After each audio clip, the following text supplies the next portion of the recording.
turn the music down a little bit.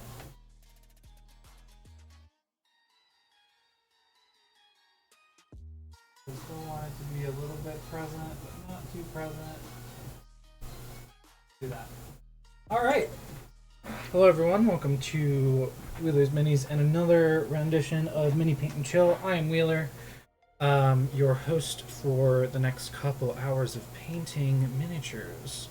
Before I get started, or I guess restarted on some of the work that I've already done, a few quick things to get out of the way. If you aren't already following the channel, please do. Please follow me on my socials at Wheeler's Minis on pretty much anything. If you have the financial ability to, consider subscribing or check out what's in stock on my website and purchase something from there. I would appreciate it. It is not necessary to enjoy this content. All this content will be free on YouTube as well as free on here. But yeah. Let's see. We're doing this again on Thursday. But I think that's it. I don't think there was too much for today. Yeah, I think it's it. If you could also go watch the stuff on YouTube and follow me there, I'd really appreciate it. It means the world to me. I'm trying to do what I can to monetize this as much as possible, but still hold my love for it. But yeah, so we're gonna continue work and probably finish up the Fire Giant that we started on Thursday, or that I started on Thursday, and the Banshee that I started on Thursday. I think I'm gonna start off with the Banshee first, though, because I think I want to get some speed paint on her to kind of deepen the shadows once again, and then really dive in on the details later. So that's what we're gonna do first, and then we're gonna get in on this lovely Fire Giant and hopefully get him finished. I was looking up some information on that so I could get a really good color for it. Yeah. I think my weird... That's not what I want though. Caribbean Ocean is good, but definitely not it. It's gotta be one of these. Let's see. I think it's either gonna be Caribbean Ocean or Raging Sea. This is just very blue. I wonder if I have more of a weird greenish teal. I feel like I do. Yeah, if you have any questions, please feel free to chat them. I will answer them as quickly as possible. I've got pastel seafoam, but I think that might be too pastel-y. Yeah, I don't think that's going to show up the way I want it to. I could always mix that in, though, with something, which I might do. Yeah, I think I'm going to mix pastel seafoam in with Raging Sea.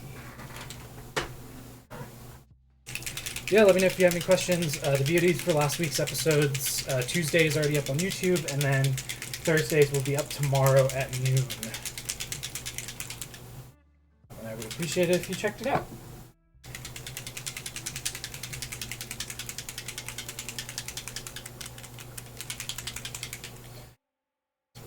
Blue is... yeah, that's very, very blue. This is marked up, so we will take this lovely utensil. Most people do this with a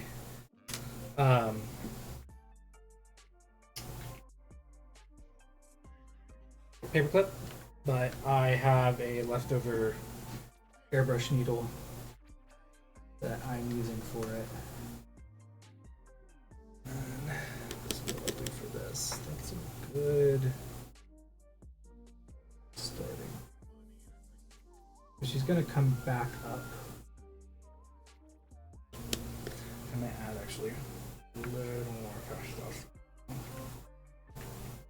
I definitely want it more.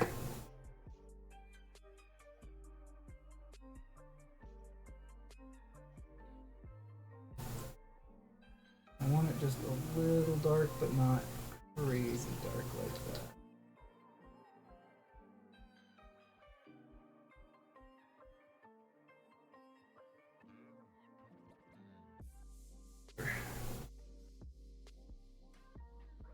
So really I'm just gonna hit up everything I've already done on her with this speed paint. Make sure all the cracks and crevices are covered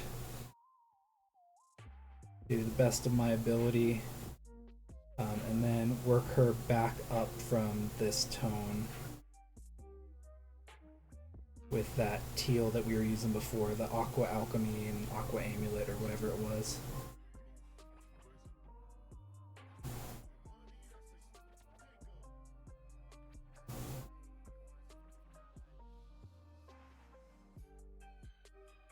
Really all this is doing is, this is basically a speed paint technique where you just go in with stuff you've already done, go over it with a contrast of some kind to make sure that even the darkest parts have shade on them, and then go back over with a highlight color of sorts.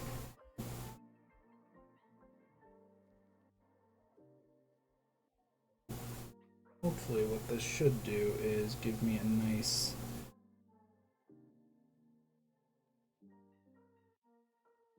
ghostly tone that I can work on and kind of bring back up in the spaces that I want to, while still maintaining some of the very, very pretty details of this model, which is an STL Miniatures model. Another company that I have a merchant license for. I will most often be painting things for the website, and in order to do that, I have to have a merchant license with the company. So I have a merchant license with pretty much every mini that you see. I have a merchant license with them, so I am allowed to sell them. But if I say this is not going to be available on the website, it is because the company either doesn't have merchant licenses or I just don't have one with them because they are kind of expensive. Rather, they all add up once you have a lot of them. But that's where I like to spend my money. So.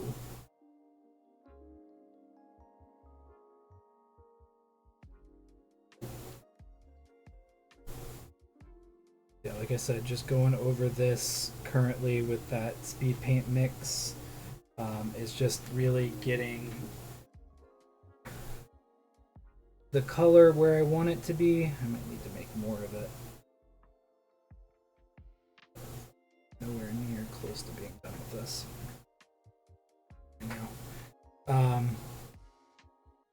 But just gets the color where you want it to be without the kind of getting bogged down with trying to thin down a paint enough to get inside of these spaces. Like having an already thinned down paint is very, very helpful in these moments.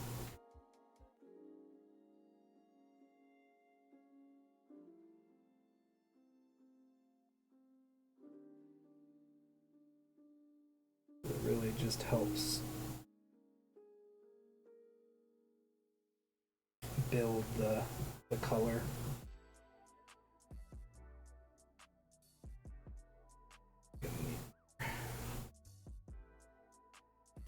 Not too much more, but definitely.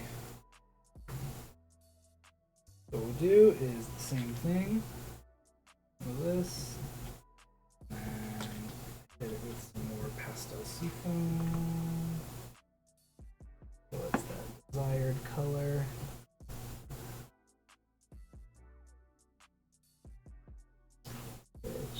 Right about there, if I recall. And you can always double check if the color that you're doing is right by just kind of putting it back on an area that already has it. And if it matches in a way that you like, then you know that you've done it correctly. This has... Now, that's the tricky part. Really going in on these bottom pieces that again won't probably be seen too often, but it never hurts to just make sure that you're doing your best work all the time. If you practice doing your best, then when you need it, it'll be easily called upon in the future. So just making sure that, especially when you're painting or really doing anything creative, you do it with as much gusto as you can in the best way that you know how. Because again, the more you do that naturally, the easier it'll come to you when you need it. Because it'll be more natural. Definitely put too much speed paint in the palette, which is fine. I do that more often than I would care to admit, but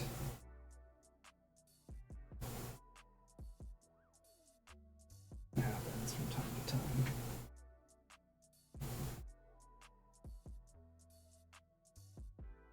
Right. These little bits. And also, if you end up needing to, you can always come back to this part again and again and again, like as many times as you need to get the desired result.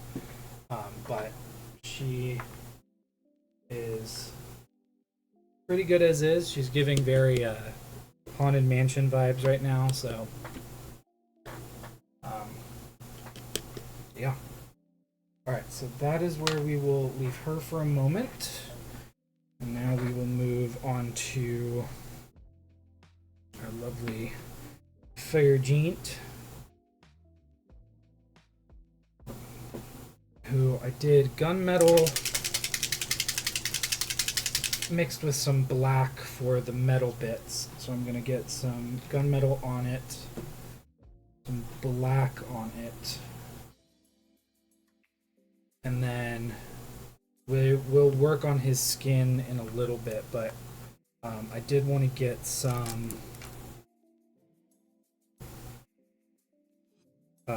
of this fluorescent red on the palette, because I want to try and do like a little bit of a hot metal effect on it. I just need to see how I'm gonna do that, because everything I've seen is that it's like it's very light, or rather, sorry, dark. But I don't know how to exactly get that kind of look in beyond just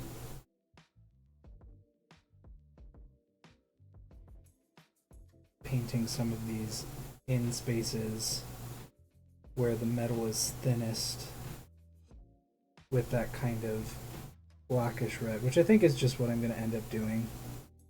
And then maybe going back over it with a dry brush of the metal. But for now, I think having it just this kind of like dull red in certain spaces, like specifically the spaces that look like they're pockmarked and smaller, or lower on the model, I should say. I'm definitely going to be hitting up with this kind of mix.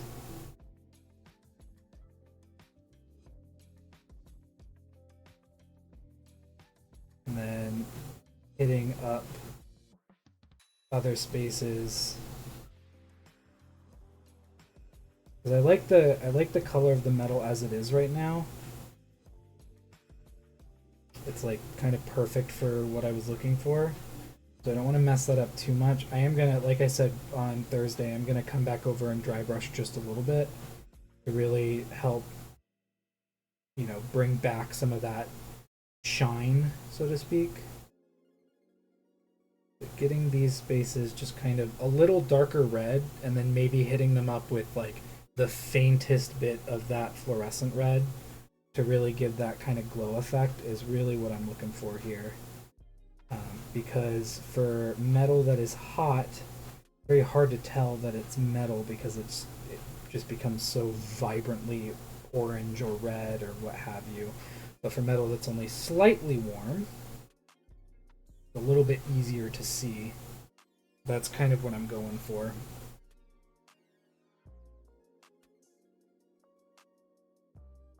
And like I've said recently, if you don't have a reference for something, look it up. Literally just look up, you know, I googled earlier slightly hot metal to see what it looked like. And it gave me a good variation of what it looks like when it's very warm versus when it's not as hot. And this kind of dull red is very common in it. And the reason I'm hitting up the lowest points is because that's where the metal would be thinnest, which means that light would kind of shine through a little bit more than it would on a rather, hardy piece of metal. That's why those spaces are getting hit up with that kind of look. It almost gives it like a rust look right now, which is honestly fine.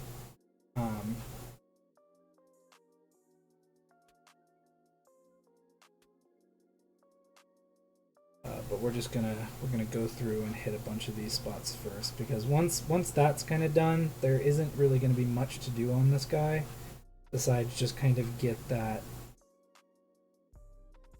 metal bits painted up.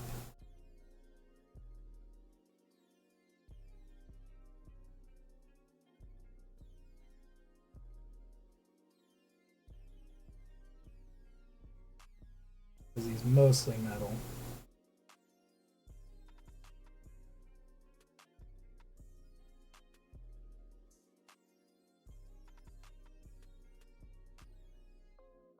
All the armor that he's got on. Yeah, you'll see what I mean when he's done. And I think it's just a small little detail that'll really help him pop just a little bit more. Obviously not necessary when you're painting. Like, you can just paint, you could literally just dry brush over this guy and you'd probably be fine, but I just wanted to add a little bit of flair, do something I'm not used to, give myself a bit of a challenge. One of the best ways to continue making sure that you are at the top of your craft is just kind of challenging yourself with new things. Yeah. And if it doesn't work, it doesn't work. But so far, I'm kind of liking it.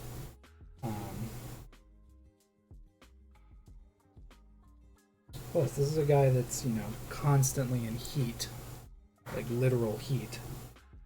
So, why wouldn't parts of the metal armor that is a very high conductor of heat be slightly,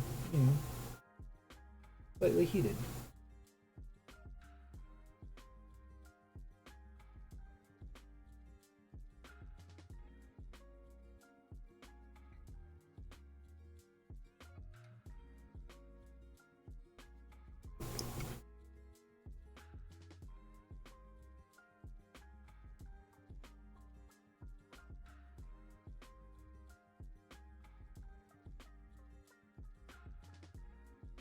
And then we'll also do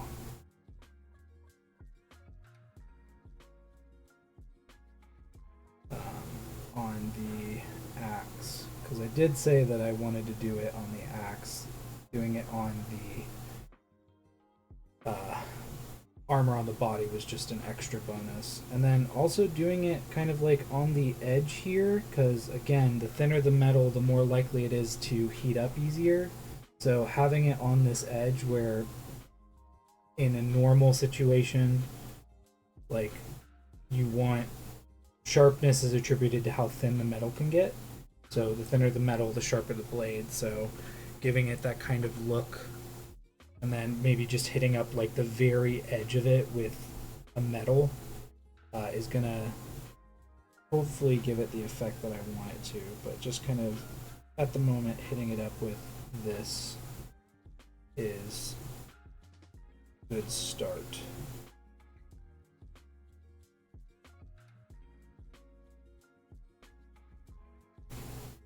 Right. These bits. I'm not going to be doing OSL on them because that would just be way too much work for what I want this piece to be. But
And the beautiful thing about metal like that is not the entire part of the thinnest part is going to be actually as thin as you think it is, because metal is, especially with armor and things like that, it is layers upon layers upon layers of metal that are kind of forming together into one giant piece. So it's going to have just, there's going to be some striations in it, so it doesn't have to be perfect.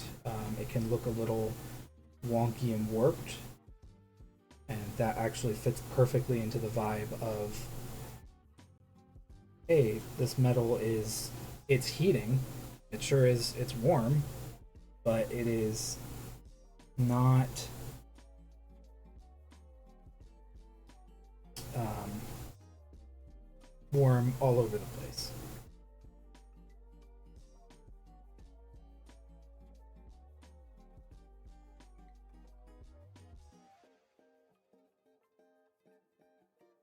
And you'll see what I mean too. I'll probably end up going back over and hitting just some of the small pieces in here. And just on the model as a whole with like a dot of just the fluorescent red um, in like very specific places to kind of help give that heated look a bit more of a amplified setting. And hopefully it will do exactly what I want it to.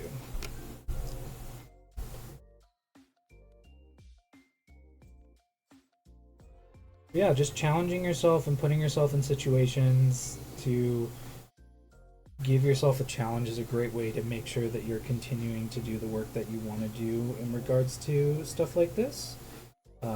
It can be difficult sometimes to find the motivation to continue to do work, especially when you've been doing it for so long.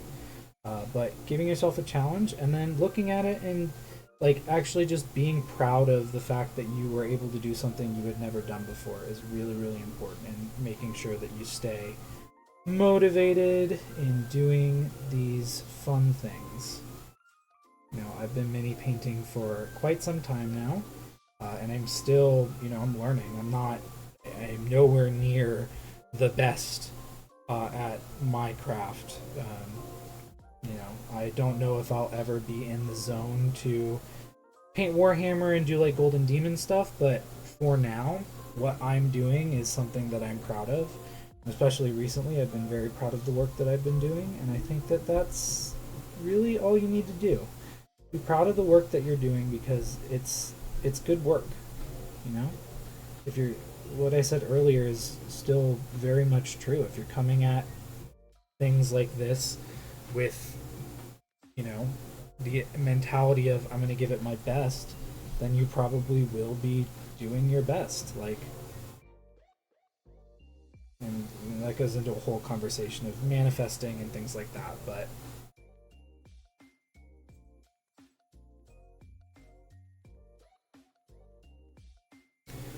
and then leaving some of the places still just kind of like that dark tone are also very fine, because it's going to give just more variation. And now we're going to do, I know I have a shitty brush I'm going to do this with. We're going to take this and we're just going to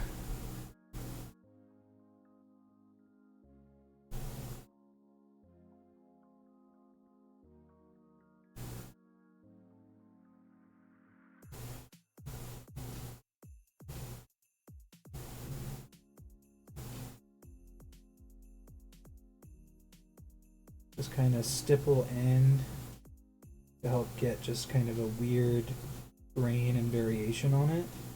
Because if you look at metal that's kind of hot, like I was talking about earlier, not all of the pieces are going to have, high points on them. There's going to be a lot of it that is actually very much so hotter because it's thinner, even though we can't see it. So really just kind of going into that theme of pieces not being perfectly done is helpful. Life is messy, and It doesn't have to be perfect to be lifelike. It just has to be lifelike to be lifelike.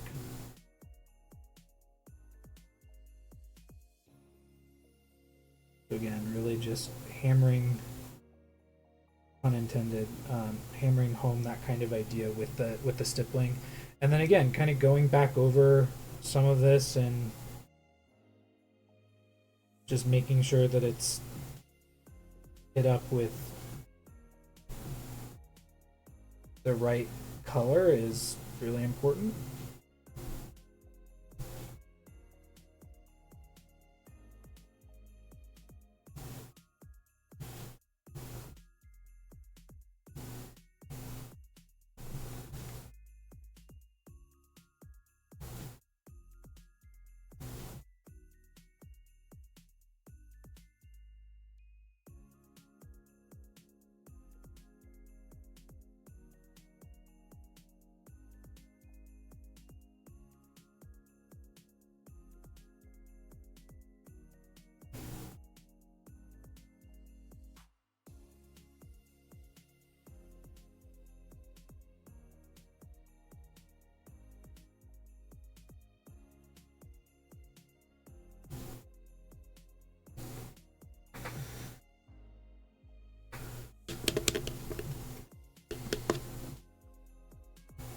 Now comes the fun part. And by that I mean the very stressful part, because this is when you figure out if what you did is going to make a difference or not. So what we're going to do here is grab a dry brush. A circular one is beneficial for large positions, but since I'm going to be at a weird angle, a square dry brush is probably going to be better for this. So what we're going to do is first we're going to make sure we have the paint that we need. So I'm going to do a big chunk of gunmetal and then just a little dab of black, because this is a highlight color. We want to make sure that it's dark enough to where it shows up properly in a way that, so that's what I mean. See, you go over those spaces just with like a little bit of metal, and it really just gives you that idea of like, oh no, this is definitely metal, it's just kind of glowing, which is exactly what I wanted.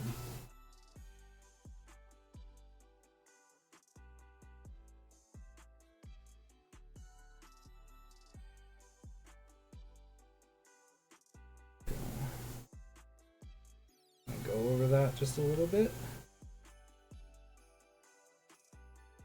So I grabbed a dry brush, but I'm just using the brush that I mixed with because there's no reason for me to get another brush dirty. But this is kind of the same tone that we did the base armor in. So really all I'm doing is just kind of going back over specific points.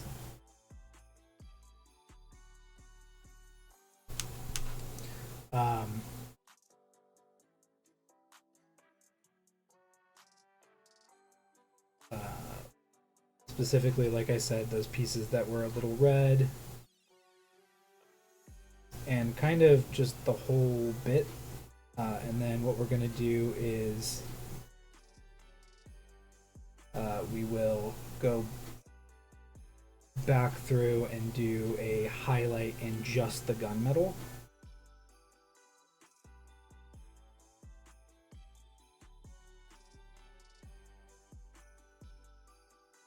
But for that, we'll do more of like a maintained level of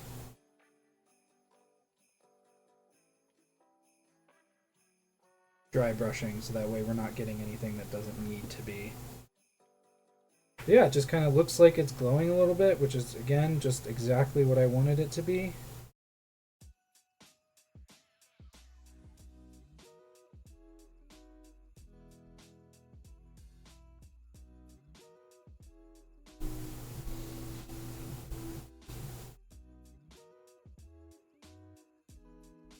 Love that. And then for the top piece, I think I did just rough iron, maybe with a little black in it, I'm not sure.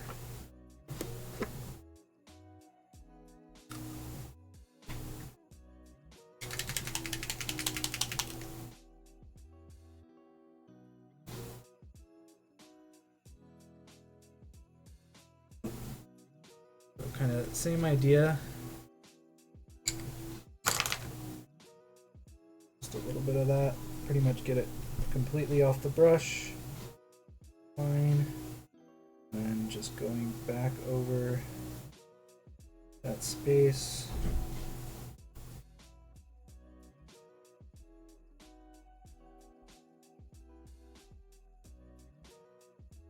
And then if I really want it to be more on fire, what I'll do is I'll go back and I'll hit up that space with some fluorescent orange, but I like the deep red of where it's at right now, at least for the armor. Gonna keep doing that.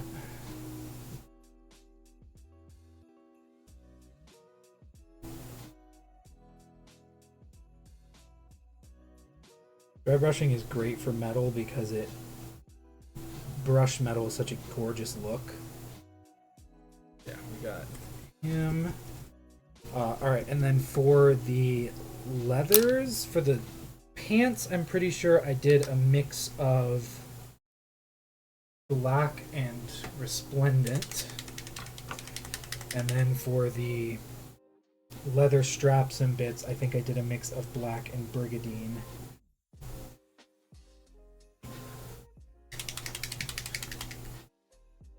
But for the brigandine, I might just leave it as is for the leather bits for highlighting. Now that we're out of metallics for a second, we can go back to our natural hair brushes. Right, let's look at this guy. Right, so this, and because these are more of a highlight tone, you want them to be a little bit brighter, but not too bright. So we're just going to see what this looks like on top of. You know what? That's actually perfect, I think.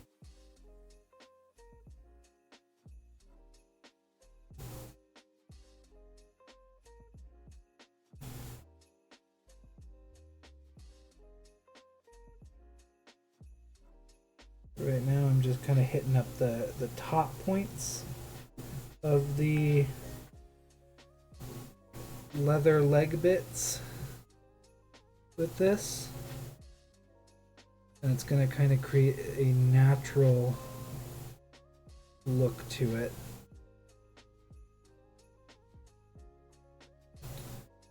With the shading.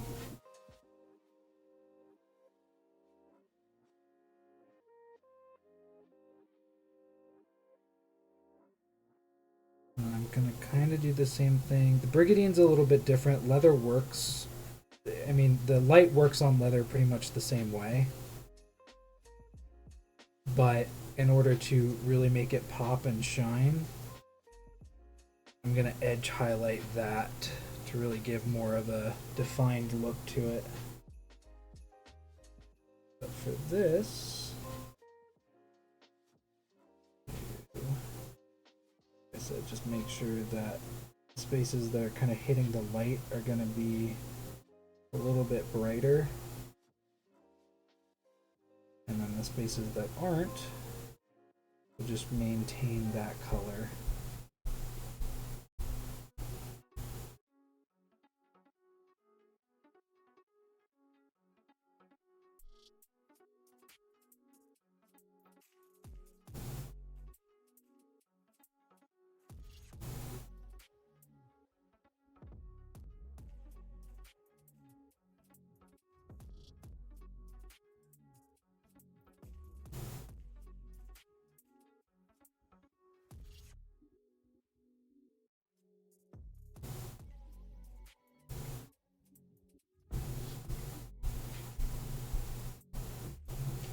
For me recently, I've really been enjoying this style of painting, just kind of getting the color where it needs to go.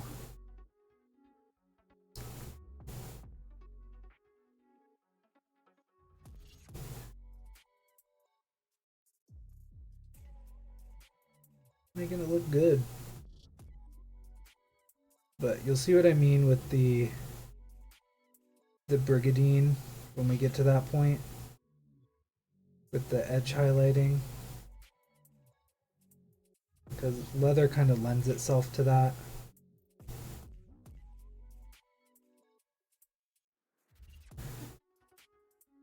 Alright, I think I did the arm pieces with the same leather that I did.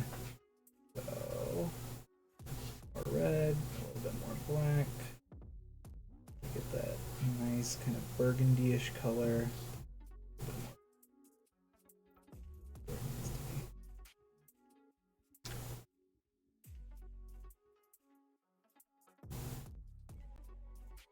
Again, this is just one color scheme of many. I'm sure there are a lot of people who would choose to do this differently, but this is just kind of what was in my head, and what I wanted to go after was that really typical fire giant look.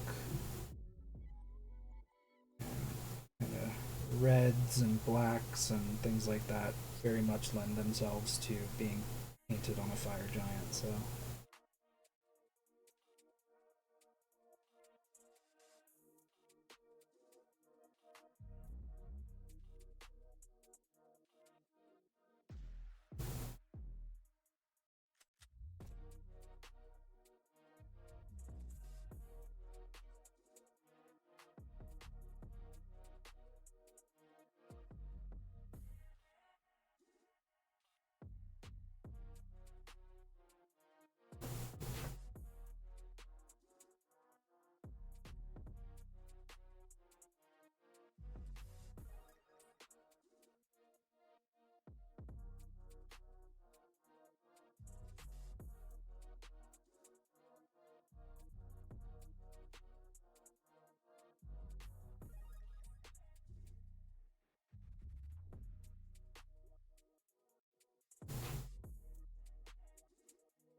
You want to make sure you're hitting them all, because if you don't, it ends up looking weird. This is looking pretty good so far. I like it. Alright, and then now we'll go with just the Brigadine Brown. And for this, we're going to go over, again, just the, well, I'm going to attempt to just do the edges, but knowing me, that probably won't happen, which is honestly fine.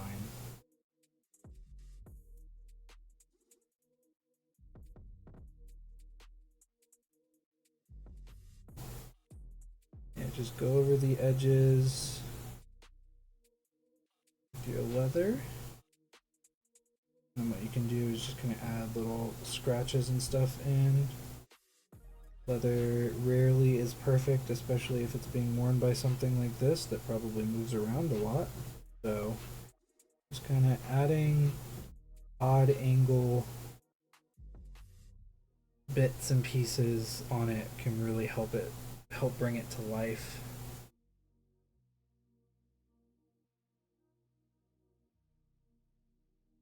Up those edges.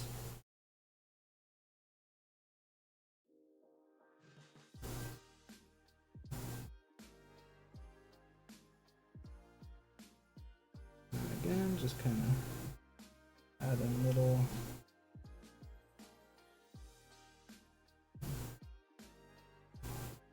character notches in places.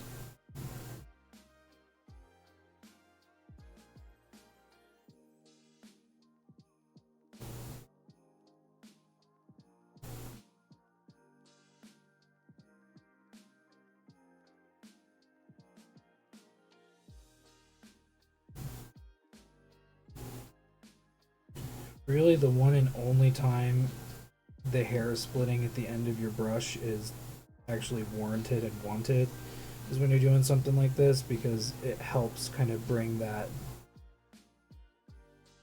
character to the leather. Back.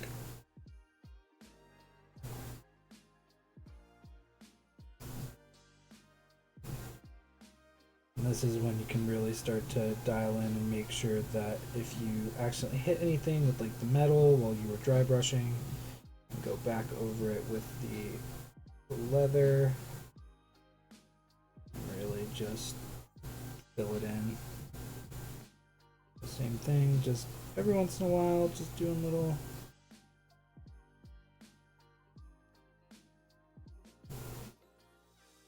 strikes and stuff.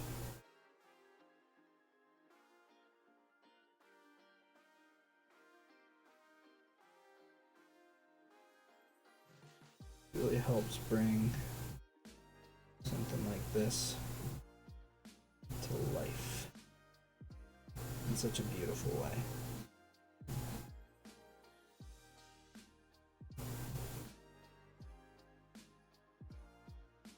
What I might end up doing is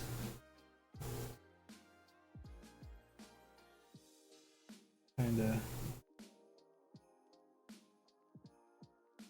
doing this, and then because your edge highlighting you want it to be a little bit brighter than everything else, so what I might do is come back over this with Bootstrap, which is just a little bit brighter.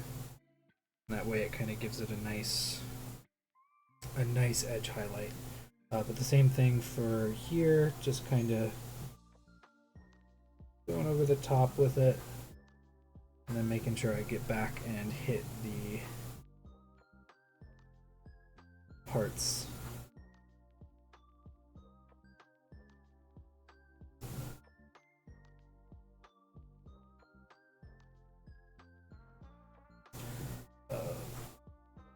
Leather here. With lights.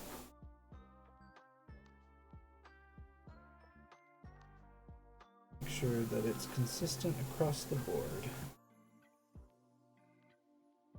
Luckily it is. Actually, quite proud of how this has kind of turned out so far.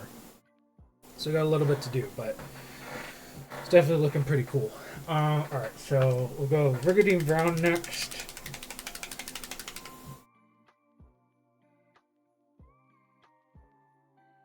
Right there, too much of it. This will be really kind of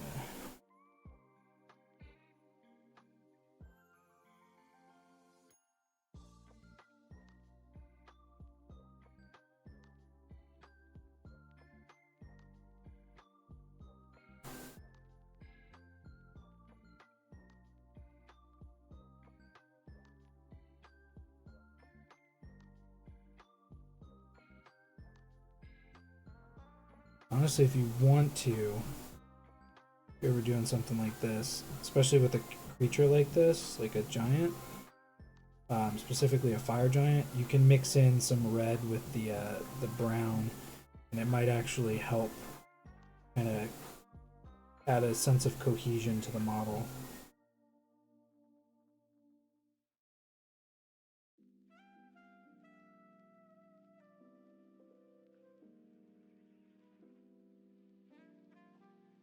That's really just if you want. You don't have to do that.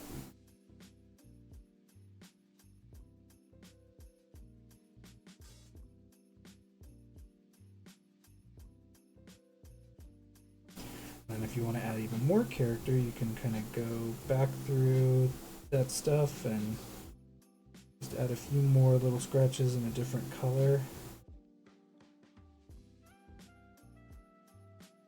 Again, all that's going to do is just add more complexity to the model and make it just look kind of a little bit more alive. Because obviously when it comes to painting minis, the best we can do for a sculpture that is made for painting is paint it, but painting it in a way that really helps define it and show off some fun bits of it is always fun, and really, like I said, kind of helps bring a level of complexity to the model that maybe even the sculpt couldn't do on its own.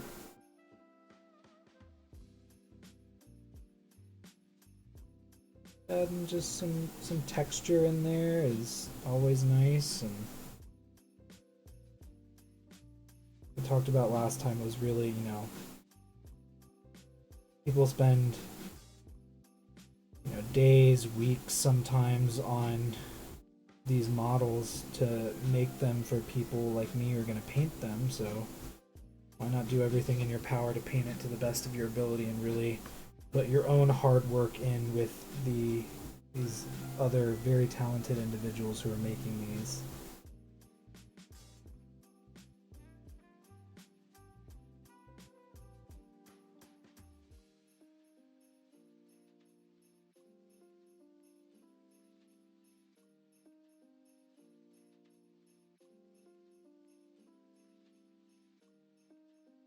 Yeah, it just ends up looking pretty cool in the end when you do stuff like that.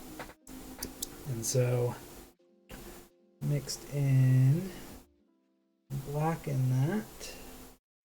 Now we get just a little bit. I'm just gonna test this because I don't know if I want to do this necessarily.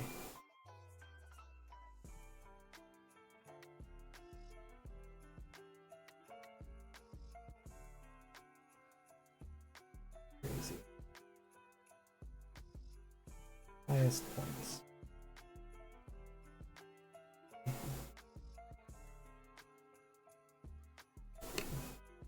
Diving into that edge highlighting name.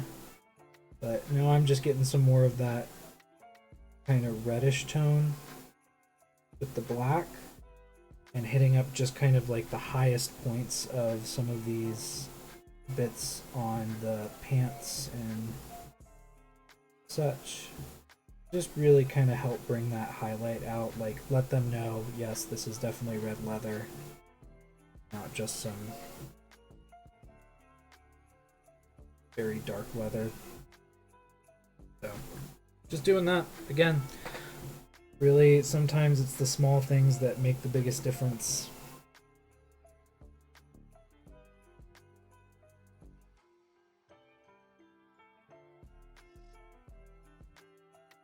For this, you definitely want to make sure that your paint is nice and thin,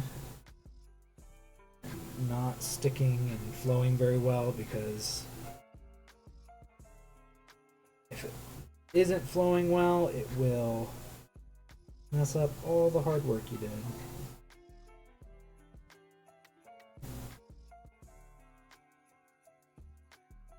And really, again, what you just want with this is like just kind of the edges. Anywhere that the light is going to hit the most.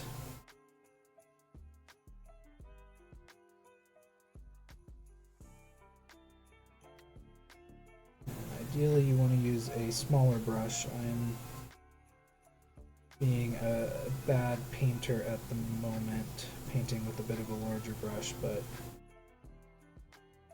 c'est la vie.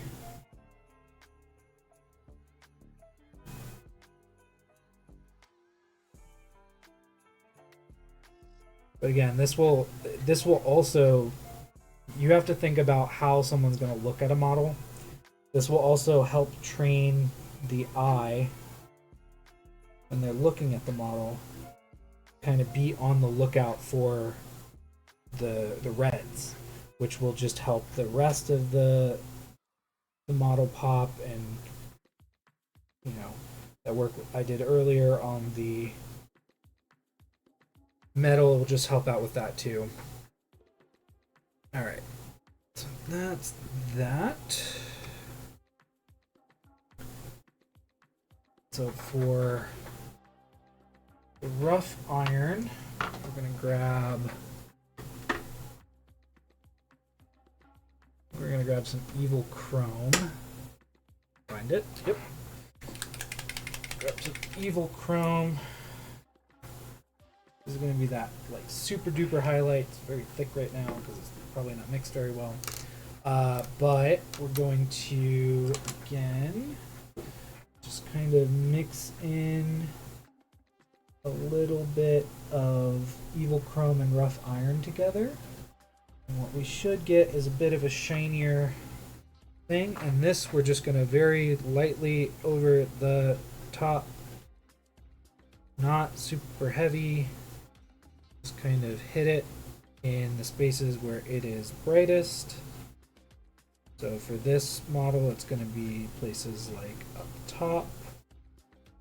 And then I will edge highlight this, and I might, again, like I said, add some fluorescent orange to the edge to really give it that look. But that is that. I'm going to start working on his face now. So we're going to take... For this, I think I mixed deep gray and the red. We're going to take some deep gras. No longer using metallics for now. Back to our natural haired brushes.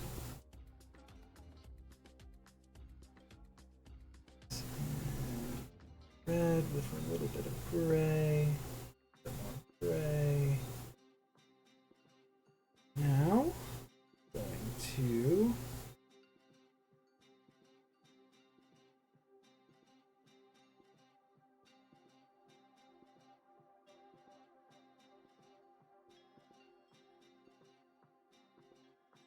go in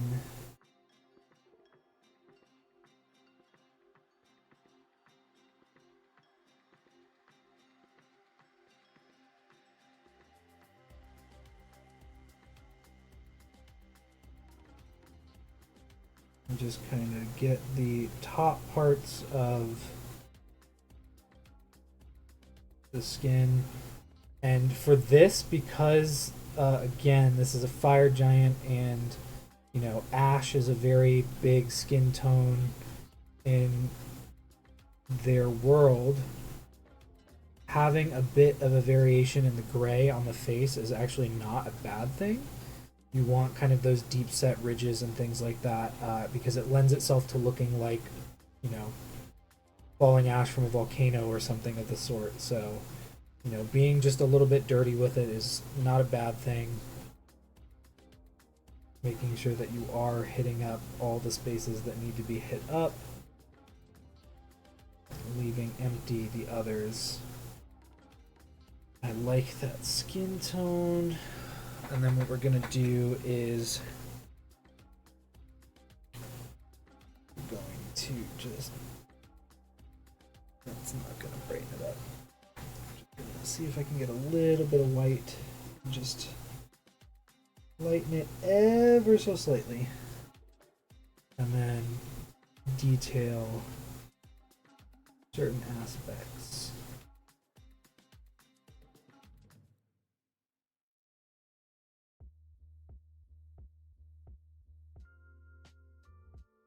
This is where, if you're painting and you've ever contoured before, this is where contour work really, really comes in handy, because you have a better understanding of how the face works.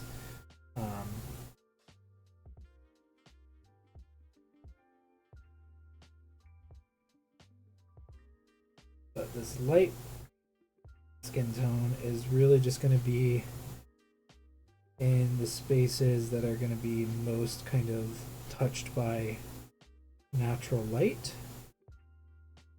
So around the crown of the head, big spot for it, and then kind of at the highest points of contour on the face.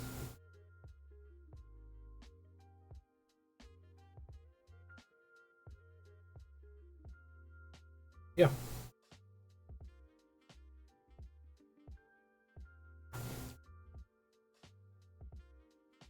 Right, and then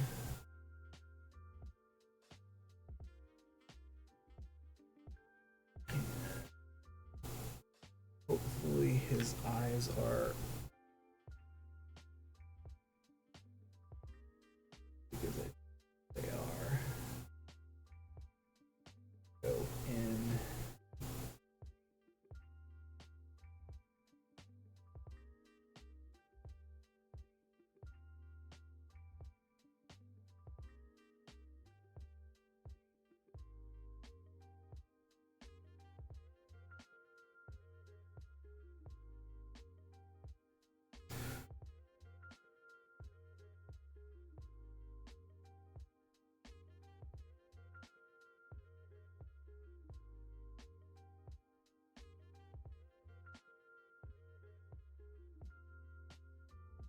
Having some leftover bits of the skin tone are always good, just in case you muss up the eyes, which is a very common thing.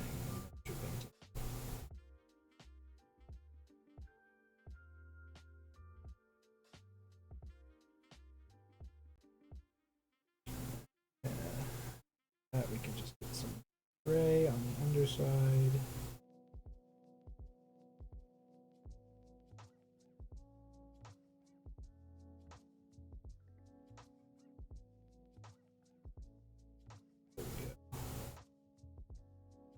Sweet.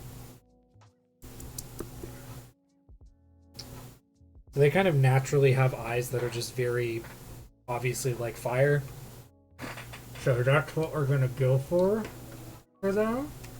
Alright, we did molten lava, which means the next one up is number 2. Or that is burning ore.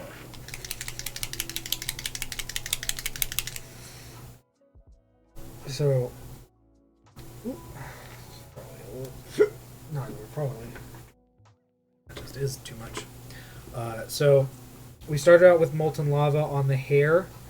So, much like everything else that we've done so far, we're just gonna go over the top of that with a brighter orange. And then we will literally just keep going until the desired hair tone is achieved.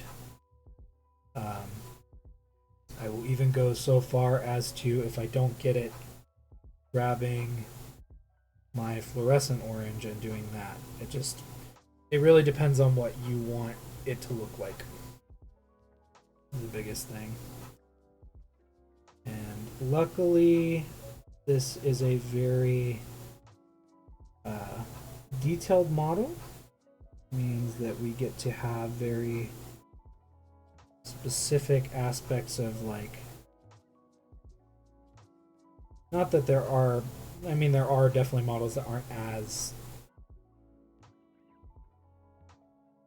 detailed, but we have, you know, not individual strands of hair, but enough strands that it actually makes a difference.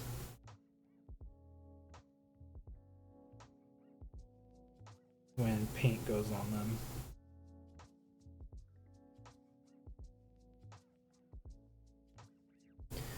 That's looking pretty good so far.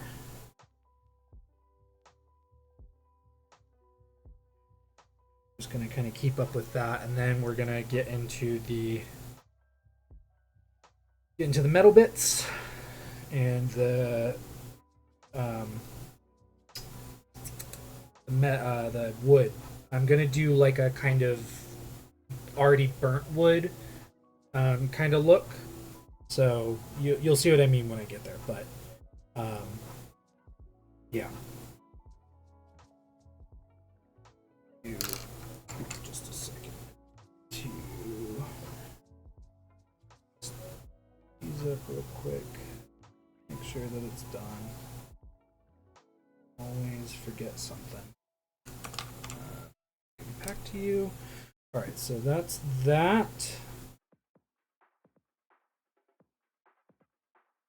Just a little bit more of this. That to be a little bit more even. All right, and then we'll go one more up, which is number 3. Which is lava orange. It's probably going to be closer to what we As a final, go crazy. Thank you.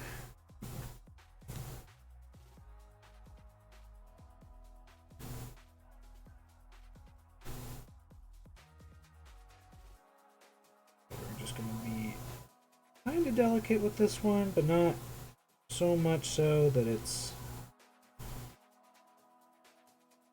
negatively impacting how we paint.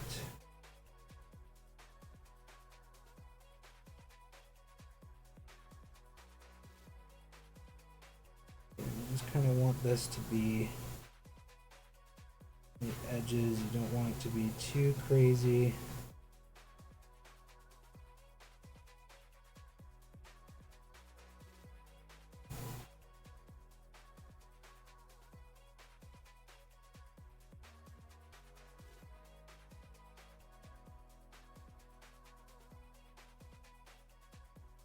I like that hair. It looks good. All right. Now we're gonna go for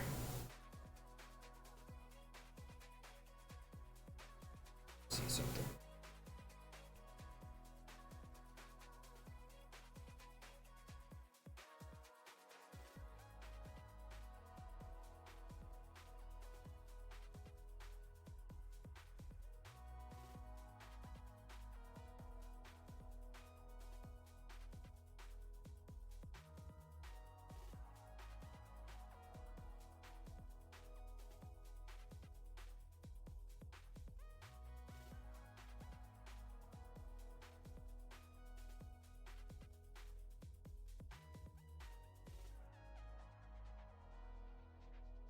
Kind of like that little feathered edge that I did to kind of give it a bit of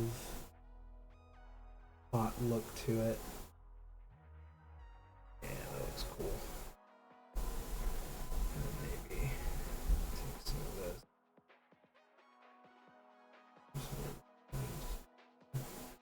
Put in here.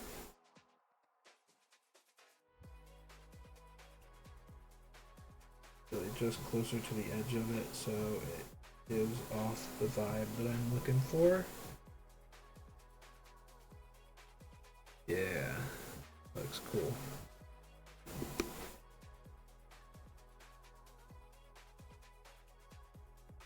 All right, so now what we're gonna do is,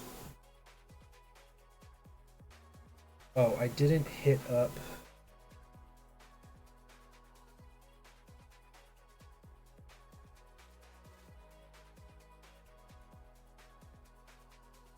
lighter on this. Again, not hitting a point with a color that you've done everywhere else for that color can kind of make the model look weird. You just want to make sure that you're going back over and, you know, actually hitting the pieces that you want to hit.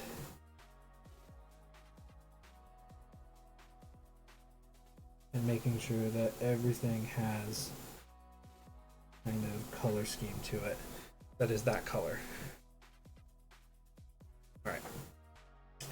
Now we'll go for, we'll go to, oh, here's what I'm going to do. This a little bit. Get a little bit of black.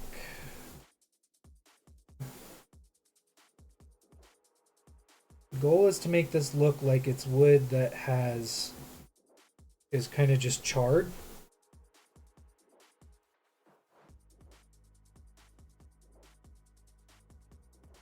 So getting a little bit of black and dry brushing it over. Hopefully we'll give that desired look.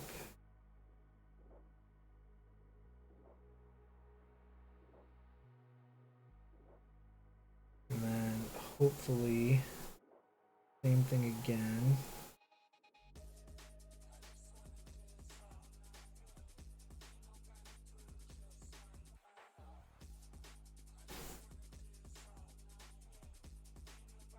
So like I said, you still want some of that gray kind of peeking through, because that'll be helpful. But then I think I still have ash gray. Yep. Then taking just a little bit of ash gray and like getting it on here and then like rubbing it till it's basically off. And then just kind of over the top.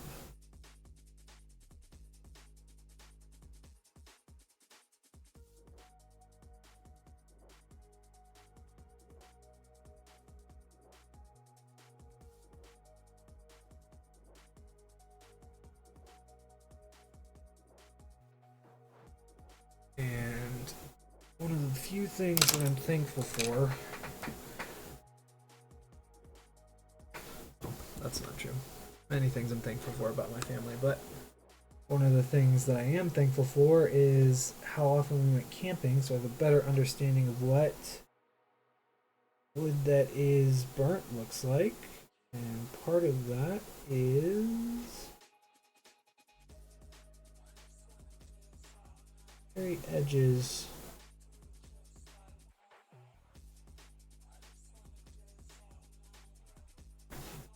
Which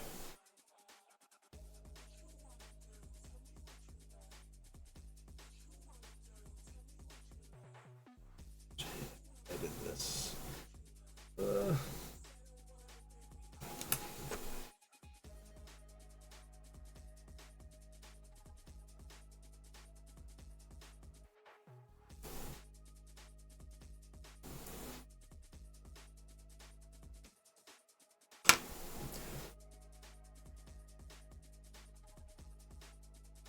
But just every so often, just a line of white.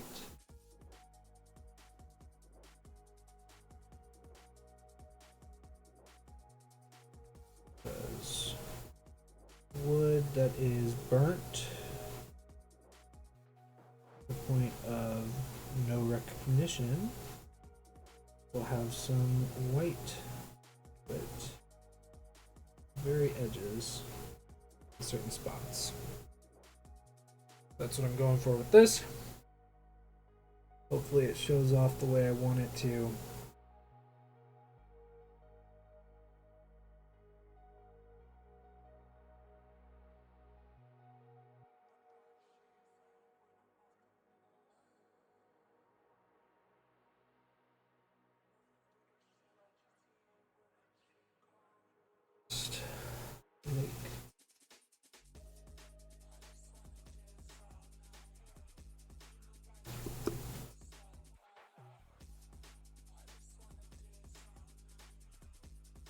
Alright. Oh, and now for the fun part. That's a sable brush. That's not what I wanted. This is what I wanted.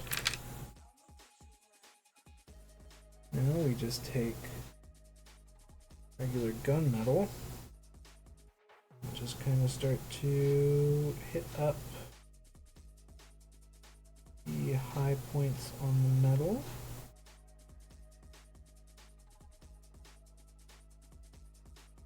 Now generally they do tend to be a little bit more dark than metals, but there isn't really a good like dark silver.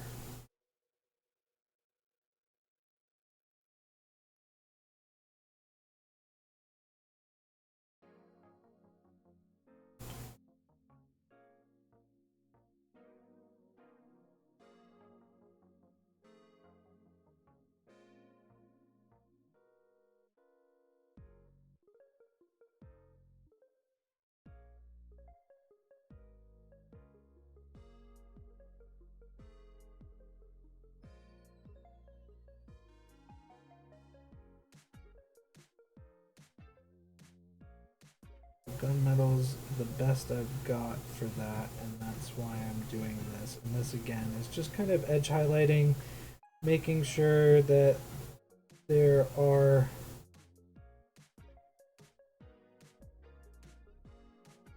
variations in the metal.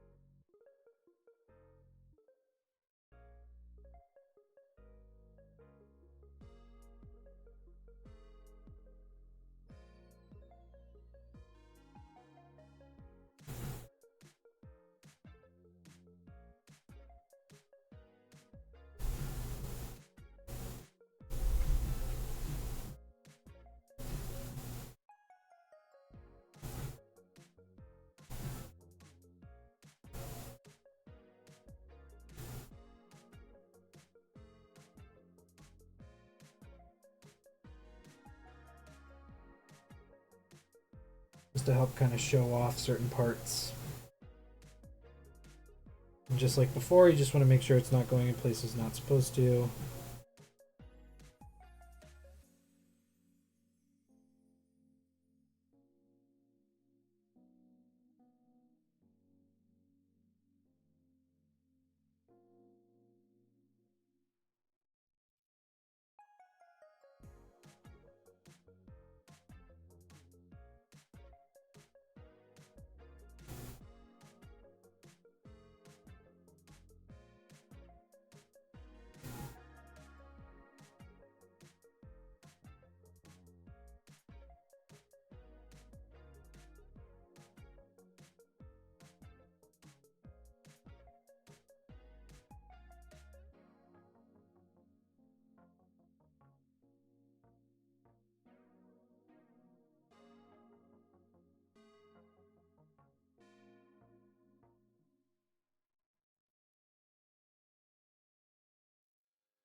These are just small little things you can do to really help a mini just look better.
Again, these things aren't mandatory.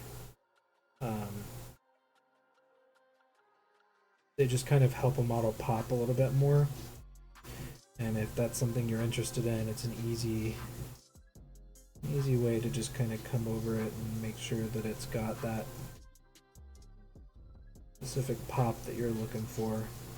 Kind of doing just some minor highlighting and can really help, again, just bring more breadth of life to a model. If you feel like it's just a little bit stagnant, it's a great way to just come in and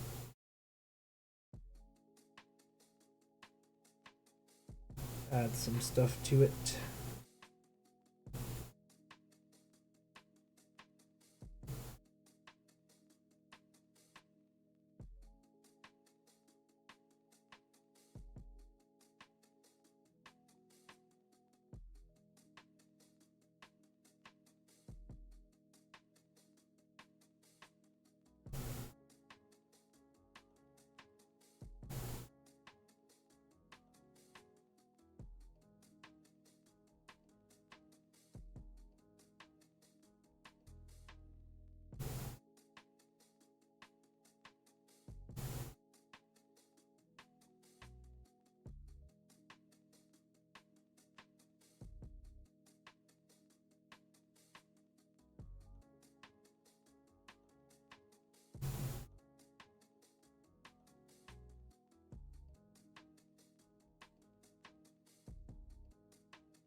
start doing the same little bit on the ends here.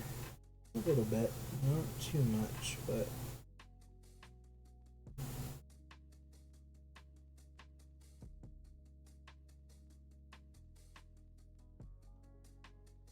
a little bit of metal back.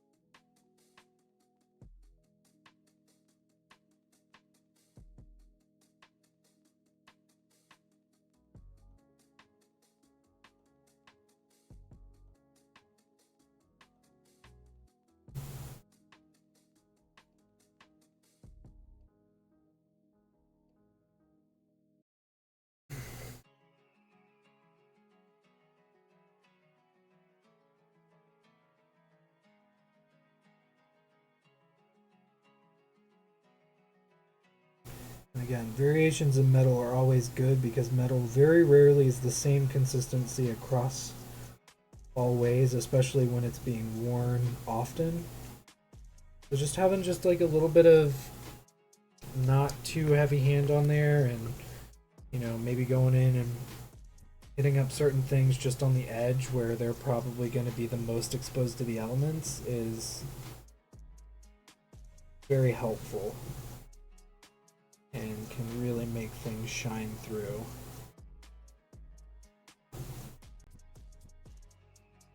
Looks pretty cool, if I do say so myself.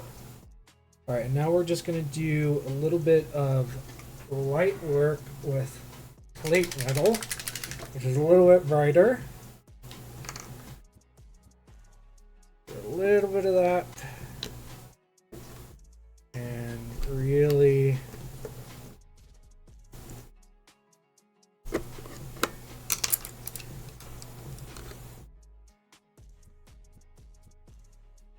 get in there.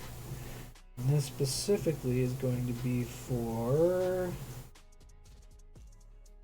chain metal bits.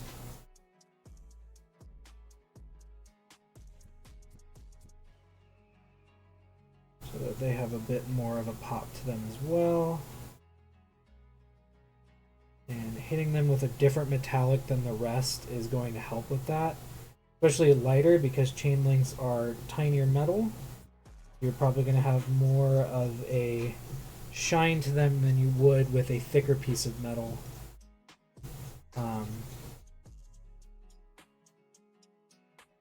Really making sure that you don't have too much on there, so that way it just kind of hits the tips of everything. It is really just going to help it shine through like that. And this is where it gets a little hairy. Through and making sure that these bits are hit as well without getting anything on face or head. Perfect. All right, beautiful.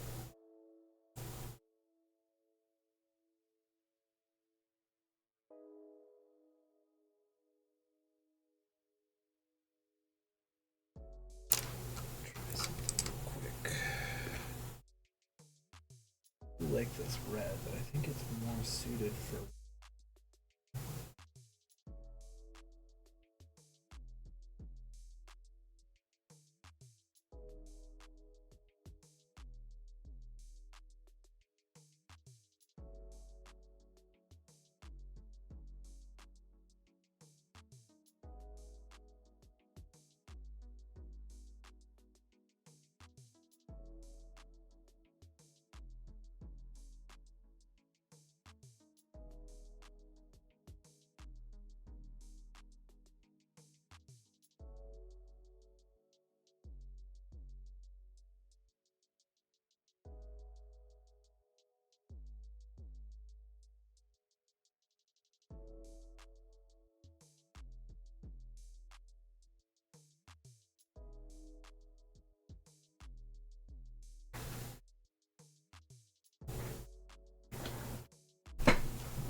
that's I like that.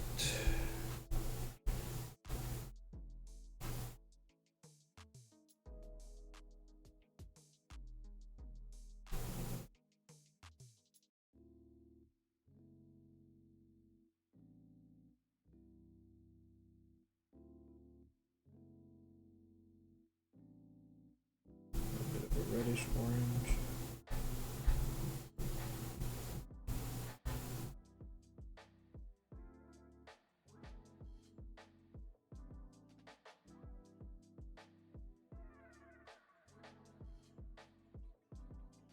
Nice.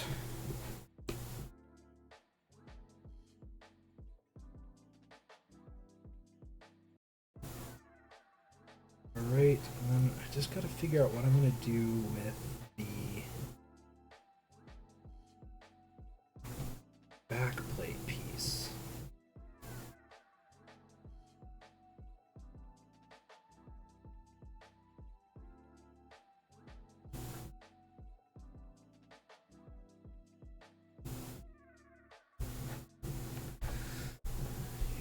Maybe what I'll do is test out some stuff. So how about some rough iron and some red?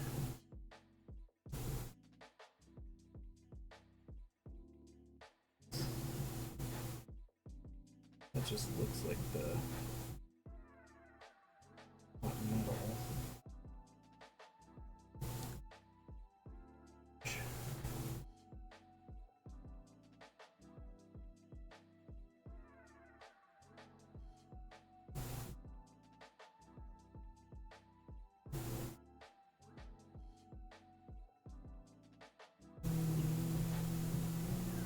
I do kind of like that.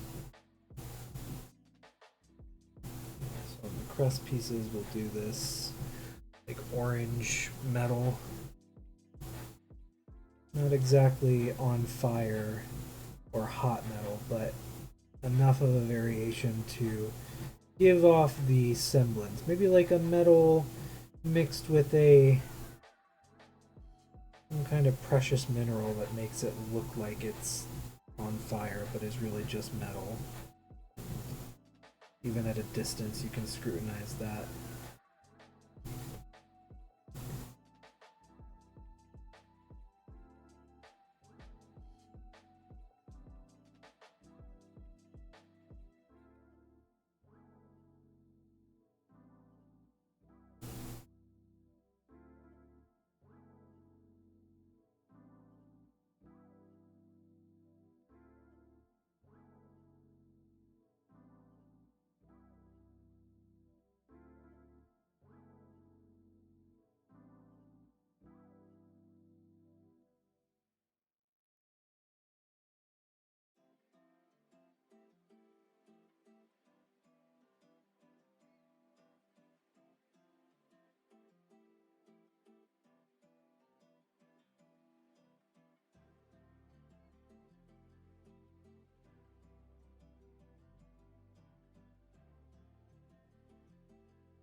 Yeah, I kind of like that. It's got a very like crown vibe to it, which is exactly what I wanted to go for. So, yay! Everything ends up working out in the end. But in a way that doesn't feel like a natural crown, you know?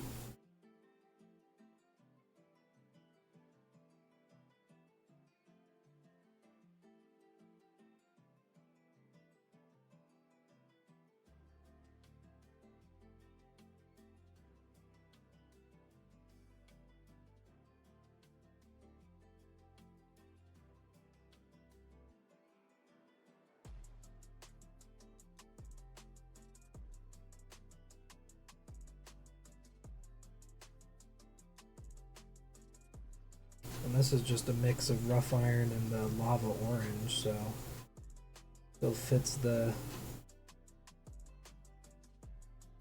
color scheme quite well.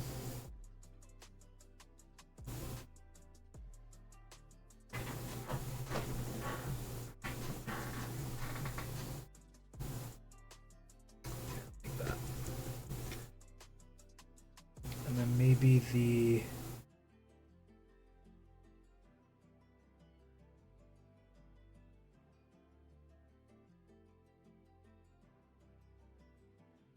maybe like the red rough iron will go here. Ooh, yeah, that looks good. Oh yeah. Maybe just like a metal mixed with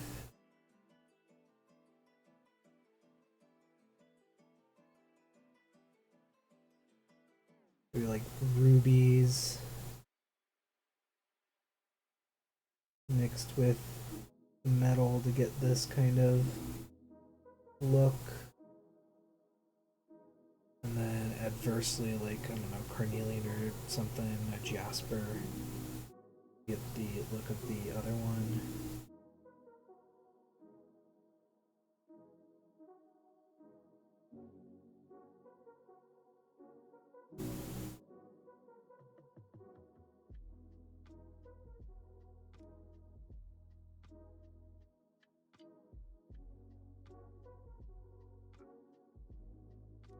It's a cool look.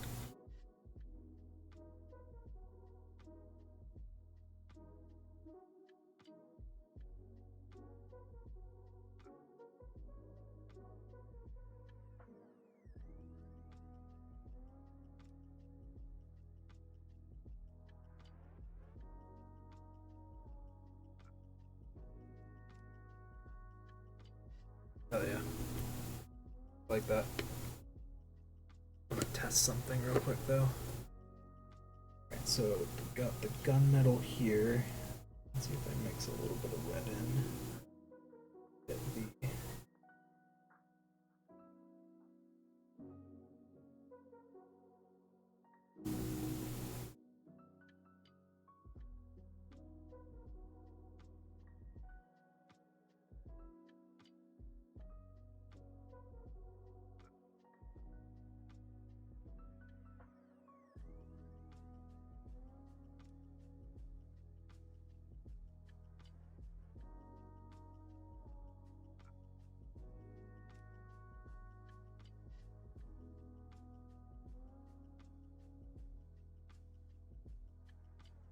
and maybe what I can do is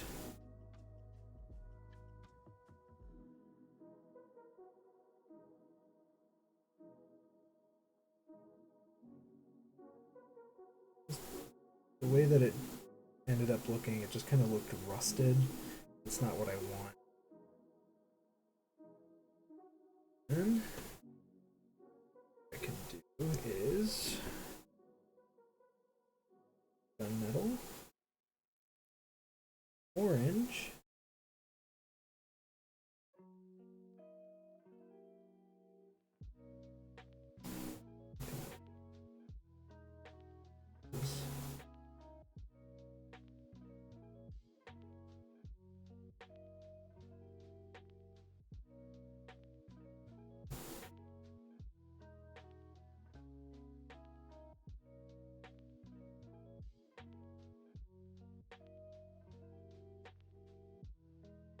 actually I think this is better.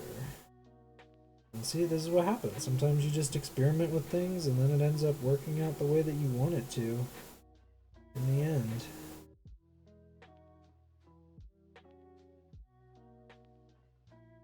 Like that, and just kind of stipple that in places. And now it should look a little bit less like rust and a little bit more like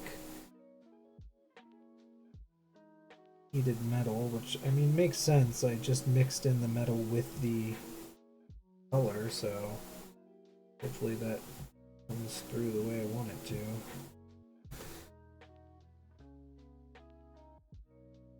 I think it does though. Oh! Alright, and then basically the same thing, I guess, for this. Chrome and that. A little bit, because we don't need a lot of it. Hit up those places with that. That.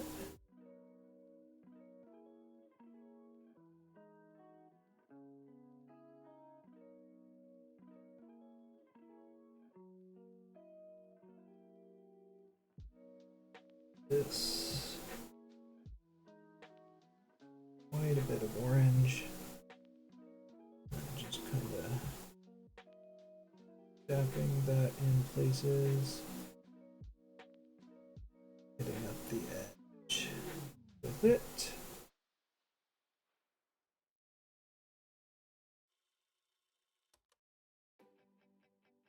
Should have the desired effect.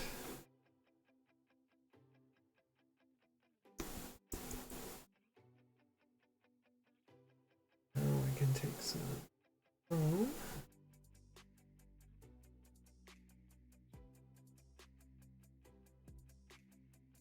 Edges. This.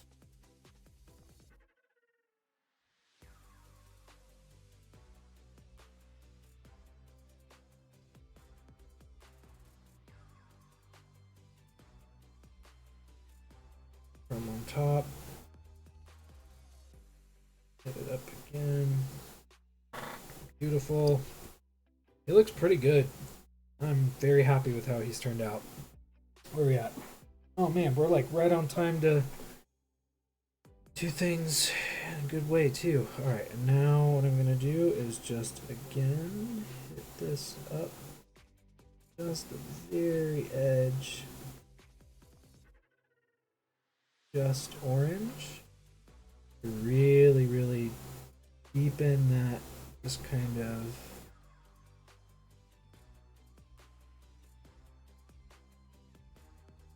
edge of this thing is hot.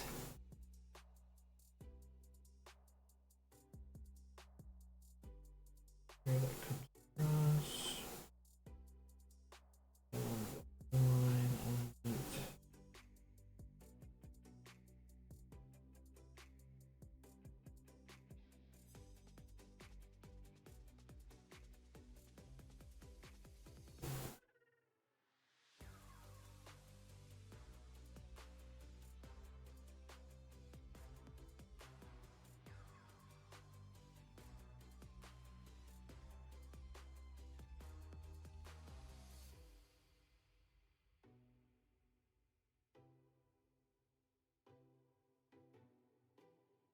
Hot metal will always show up as orange, no matter what.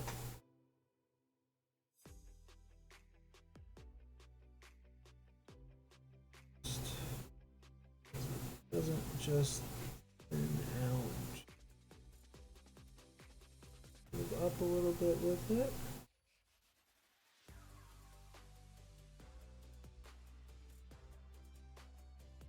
Really sell the point home that this is hot metal.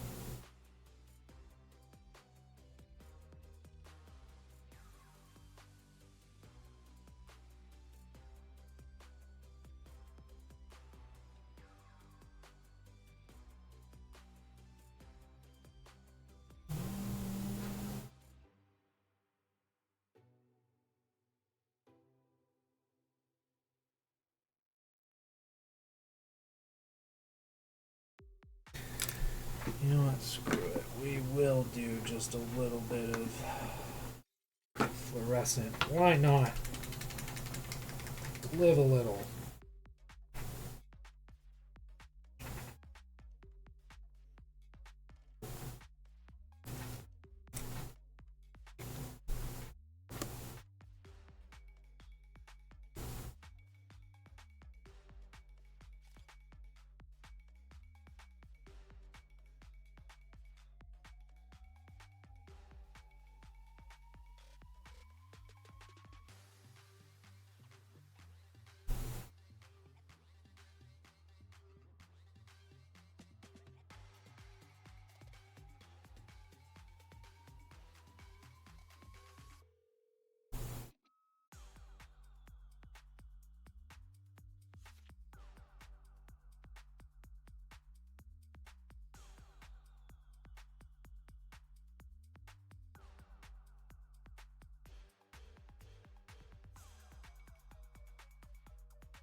Hot metal. Beautiful. He looks so good. My goodness. Love him. He looks so good. Alright, now the base. The last big part of this. Just make sure it up.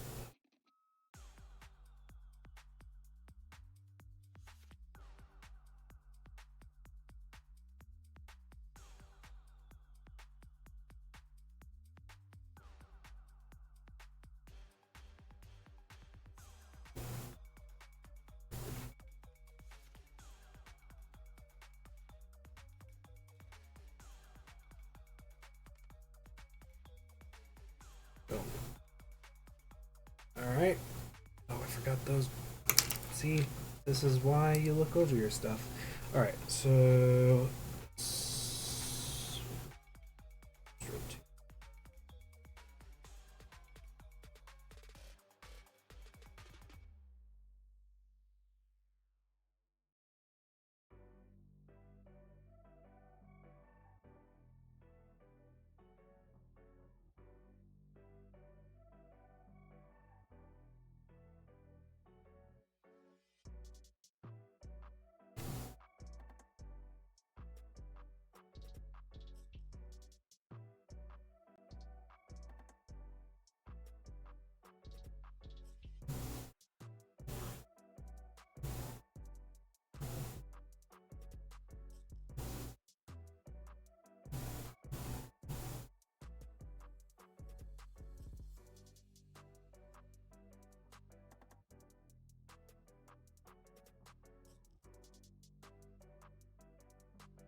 There we go.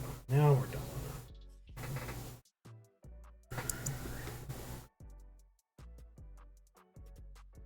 Just for funsies.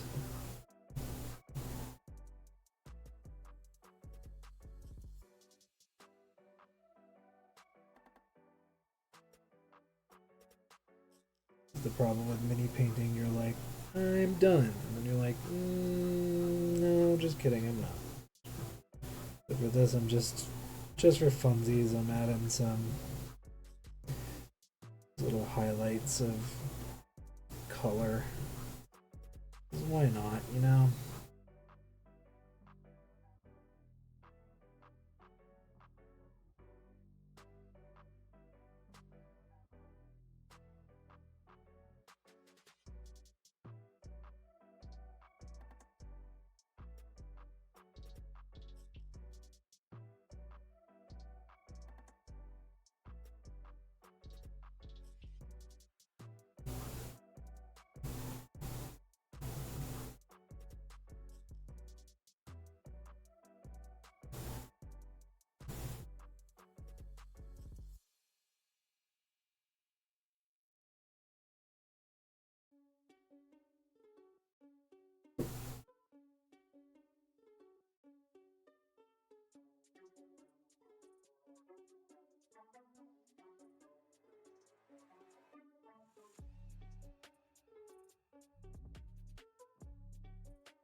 Alright, there we go.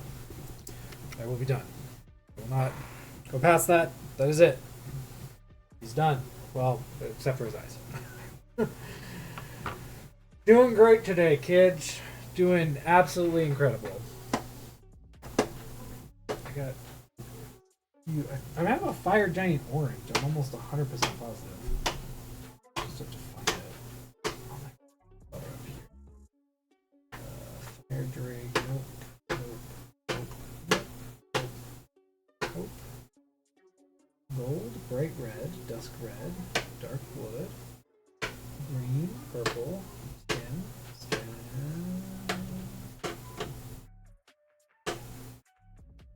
water red. Where are you? Your eyes so shut there. Fire giant orange. So the best way to do this, especially if you want a glowing effect, is white. Bold, bold, bold white. And then like a contrast color of some kind. You don't want too much.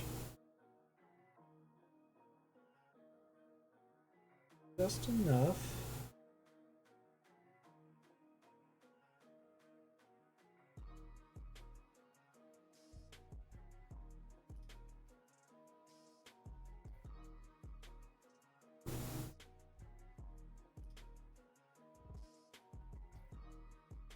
Should leave you with a really nice set of glowing eyes. And if you really want to make them pop, you can just do like a dap of white right over the top. That'll give them a really nice color. Alright, so for this, we're going to go high flow, which is normally a...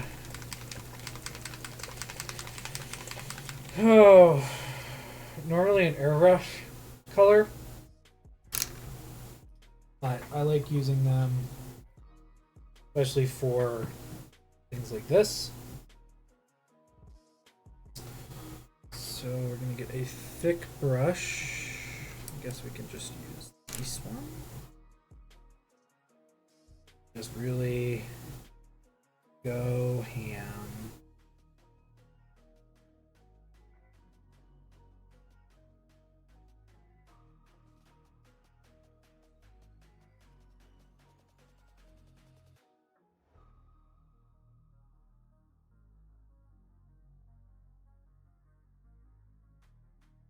Might not even make it to the Banshee today. We might have to hold her till Thursday. But you, again, you want just like a lot of this in there. And pretty much everywhere where the white got, you want this on there too. Because that's just going to make this work that much better.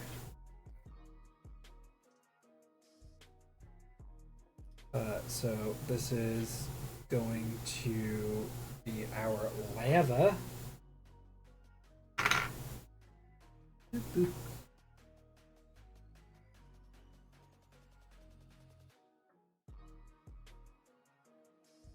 Take some of that fluorescent red that we had earlier and just kind of hit around where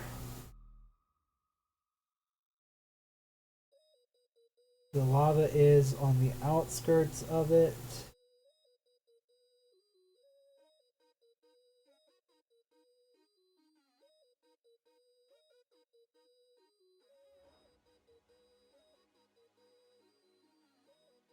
We'll probably end up doing this again once it's done over whatever color we decide to do for the thing. Although I do have some basalt texture paint, so I might go with that. You really just want the reds because reds are more often than not what the tone of your bright orange are when they're refracting off of things. So, just a little bit of that kind of everywhere. Here.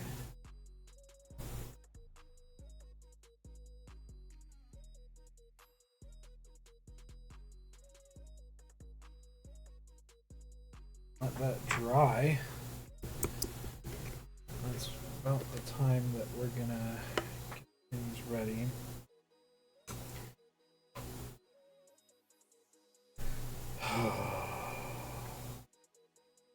Yeah, it doesn't make sense if I don't do it. I just don't want to ruin anything and make it look bad. So we're just gonna underneath on spaces that kind of are gonna be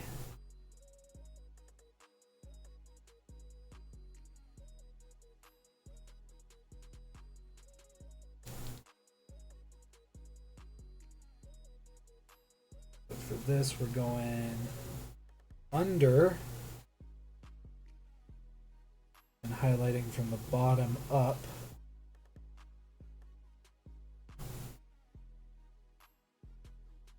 Because that's where the light's going to touch mostly.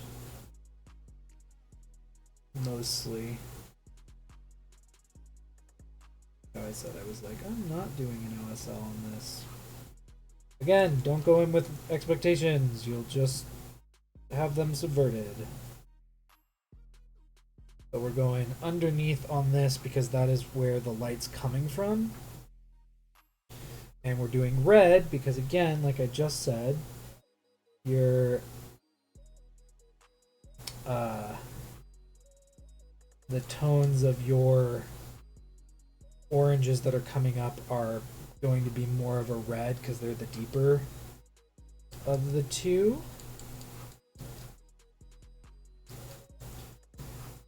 So just getting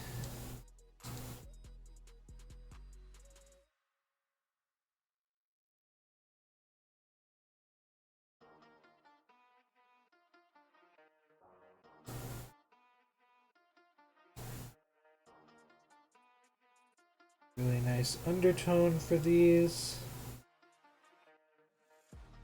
To let all of the light bounce off of.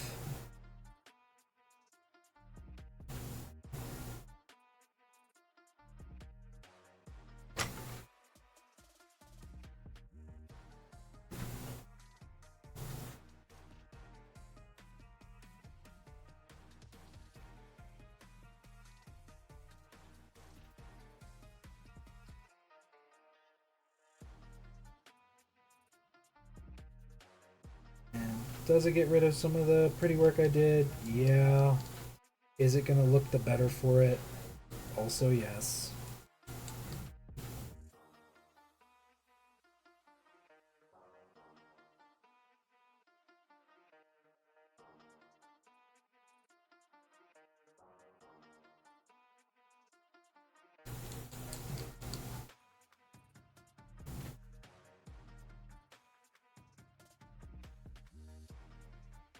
I don't want it to go up too high, but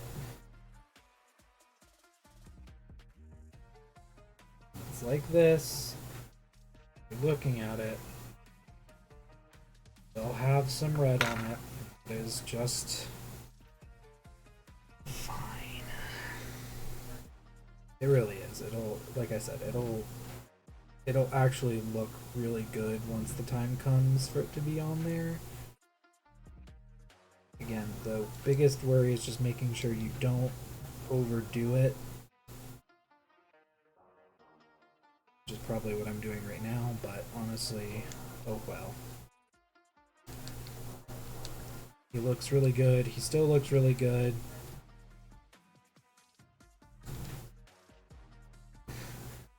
But when he's done, you'll see a really nice glow from beneath on him.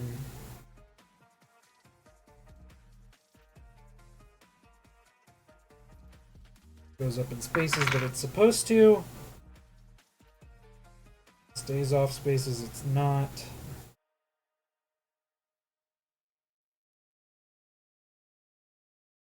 And it'll look really good, hopefully.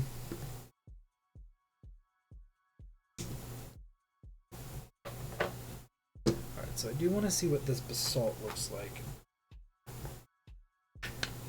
This texture paint from Huge Miniatures, they have, I've heard a lot of good things about them, and all of the stuff that I've used of theirs has been absolutely phenomenal.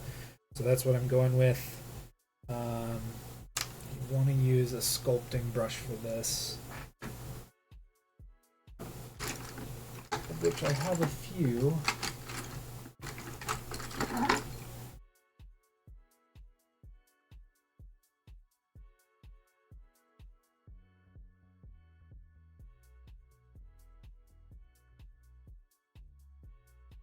What I'm gonna do with this is just gonna push it.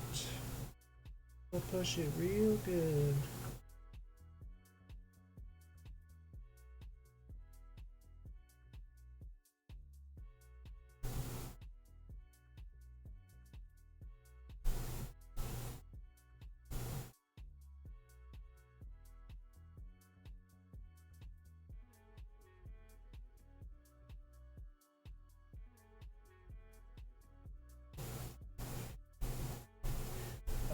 But this is what I meant for when it's done. When this stuff is done drying, I will go back up over it with the red.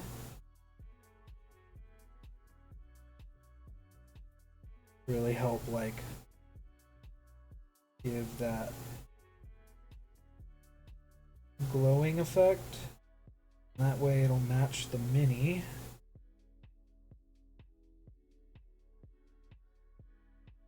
Really nice, pretty way.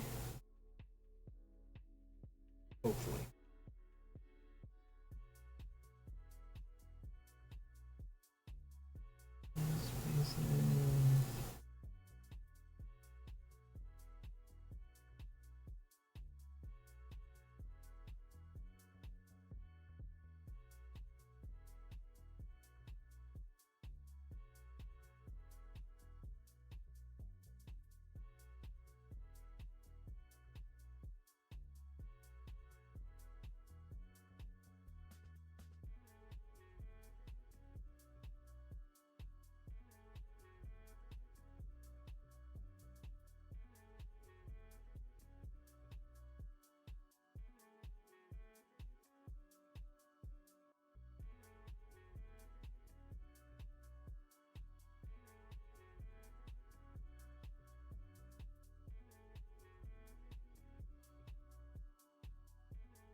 Again, the name of this stream is the name of the game in this stream is just, being a little bit extra.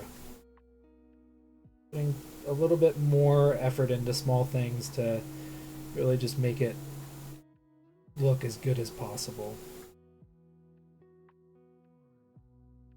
And that's all this is. It's not necessary work, it's just extra work that really I like putting into certain pieces. That's literally it. Alright, last little bit I think we're gonna do is do the tiniest bit of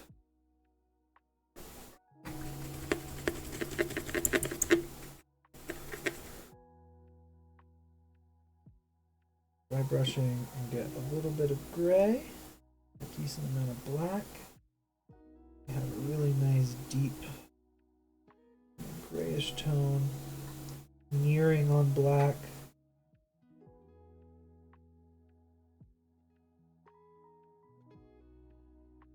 Yeah, perfect.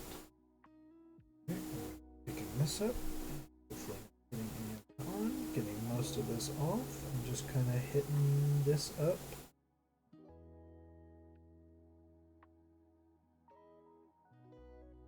This as well.